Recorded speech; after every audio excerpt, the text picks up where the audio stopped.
But it's so true though, because what I say different times is that the opposite of good isn't evil; it's actually fear. And it's so much of the times that's really the struggle that we have and stuff. And so why I constantly go back to the hero's journey is that, you know, when Joseph Campbell talked about, you know, the hero going into this cave, you know, that they fear and stuff, that's where the treasure is, and that's what we each all have to You gotta face as face an that entrepreneur. fear.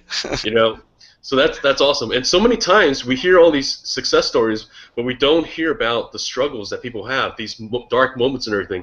Can you get even more, you know, just kind of get more down to it? Can you think of a moment that like things really looked bleak for you, like, you know, before the business started taking off for you?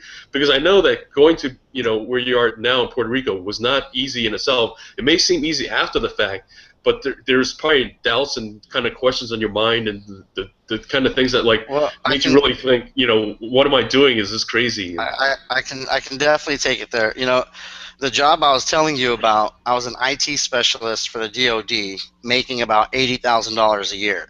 So I wasn't in a bad place when I said, "Oh, let me go to Hollywood and be a producer. I'm just going to try this thing out." No, I was doing good, and so I want to do better.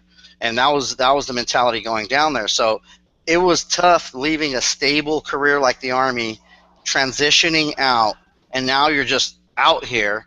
And I didn't take advantage of all those services available. I didn't take advantage of these things. And so once I figured out, okay, I'm going to go to Los Angeles to do this, and I'm leaving a really high-paying job, I had to learn to do without. All of a sudden, your income goes from a lot to nothing. And so that was tough on me, and trying to readjust and learn how to live that way. Well, that went on for years. You know, that I haven't had a job, let's say, for a long time. But when you're talking about a dark moment, there was a time in Los Angeles when I was homeless. I was living in a van. And that was about 6 months of my life right there on the streets. And nobody knew about that. 24-hour fitness early in the morning, get dressed up, take a shower, put on a suit, and then go to my meetings. And I would be taking meetings all day long wearing a suit, and that night, and I'm laying in the bottom of a van in the side of the street, getting harassed by whoever's going by at whatever street in Los Angeles. It wasn't a good time.